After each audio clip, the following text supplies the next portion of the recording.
Hi friends, welcome to the Outside In podcast. I am Jess Mack and we are here to chat about navigating the inside world of a creative mind. This podcast is brought to you by Support Act, who exist to support the mental health and well-being of the Australian music and creative industries. Today's guest is so much fun. His name is Ben La and he is from the band Peach Fuzz. Welcome, Ben. Hey, thanks for being here. Can you tell everyone who you are and maybe a little bit about your band?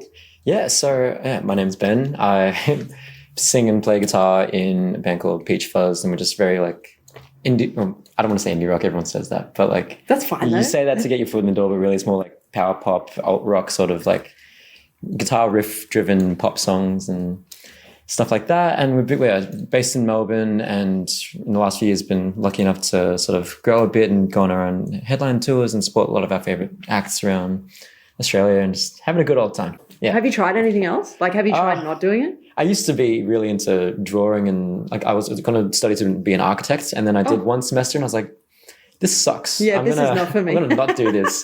And I did that too. I went to uni and I was like, 3 months. I was like, no, thank you. No, this is not for me. Exactly. And so, especially with so many creative industries, people often have it written off as like a hobby, or as like, you can't do that seriously. So you got to do something seriously and then have your hobby on the side. But I was lucky enough that I was in a fortunate position to be able to pursue it. So I wanted to try and do it while we could. And as for the rest of us, we all really acknowledge how lucky we are to be able to pursue it. How does social media affect you guys? And what's it like, being a band and, in this era, really? A lot of people complain about it. I kind of love it, having the social media thing. Yeah, I used to be like, have to be an influencer to be a musician these days, but really it's just another way to get people to find out about you and your music. Same as MTV or whatever back then, just doing free gigs, and it's just it's free advertising, and it can be really fun. It's only a nuisance if you make it a nuisance, because it's as simple as you're rehearsing, film a video of you playing, or just it's great for promoting your shows, great for promoting new music and just everything. I got really lucky. It's always the videos that took no effort that can do really well. What's done well? Tell me. I remember it was 2 a.m. one time, and I was just doing noodling on the guitar, not lip syncing, whatever. I'm playing along to one of our recorded songs, just the guitar part, and posted it, went to sleep, woke up, I had a few 100,000 views. I'm like, whoa. What? And it's really that simple though, and it doesn't have to be annoying, it's so easy to do. I think we overthink it. Once you do get the hang of it, say, that you kind of have to, good lighting, have a kind of interesting hook in the first, you have to get their attention in the first few seconds. Yeah, totally. Which is, it kind of goes to say. Because we're scrolling. Yeah, you should see me in the morning.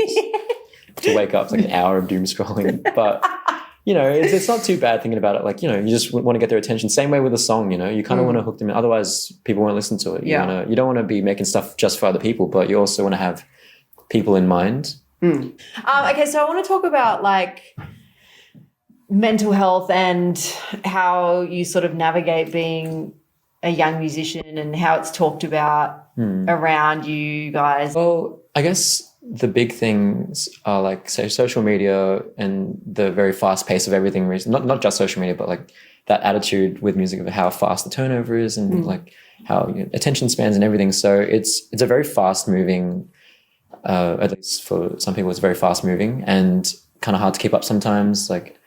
I've been out and then I've had to keep my phone pretty much always handy in case we have to make a certain post or sign something or do make some sort of decision all the time, which it's really nice. It's not that big a deal, but it's more just always being on top of stuff and always trying to. I think musicians are worried about feeling like they're not doing enough all the time. So there's always release mode or writing mode or on a busy tour and trying to pitch yourself, and then there's not a whole heap of downtime. And then a lot of the work you do, a lot of people say when you work for yourself is the worst for underpayment because you're not getting paid, you're doing it because it's your passion. When it comes to mental health, do you guys talk about it? Do you guys how does it? Well, there's a big thing of say, it's so hard to admit that you need help in the music industry, especially when you're small like us and when you don't even feel like you should be saying that you need help because what do you need help for? You're not in the big leagues or anything, but it still is hard, you know, for no matter what stage you are, especially when you're small, actually, because you're not sure about the support systems, you're not sure about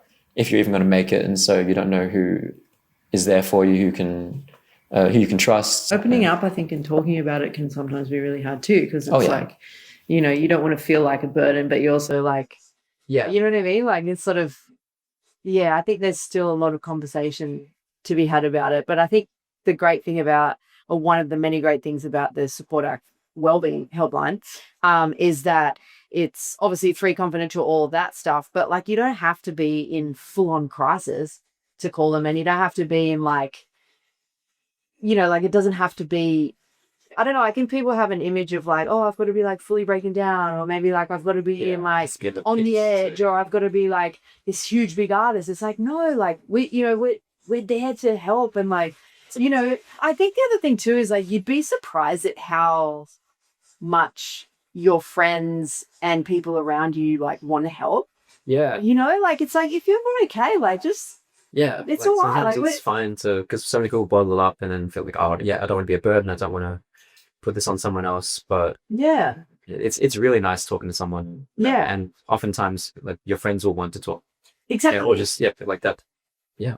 I think starting a conversation is a great like thing.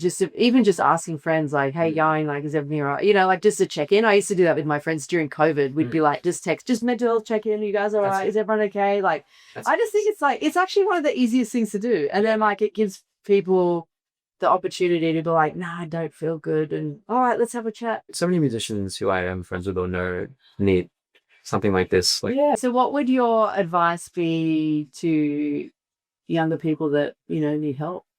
just don't be, or I mean it's hard to say don't be embarrassed, because obviously you can't really tell someone to not do something or not feel a certain way, but just know that so many other people in the industry are feeling the exact same way as you and are just as afraid to talk to other people as you are. So yes, not everyone will be the same, but more likely than not they'll be happy to have the conversation and will really get what you're feeling. And it doesn't have to be so scary, because if I'd known how easy it was years ago, it could have helped me so much more to that there were so many more people to talk to and programs and everything with Support Acts.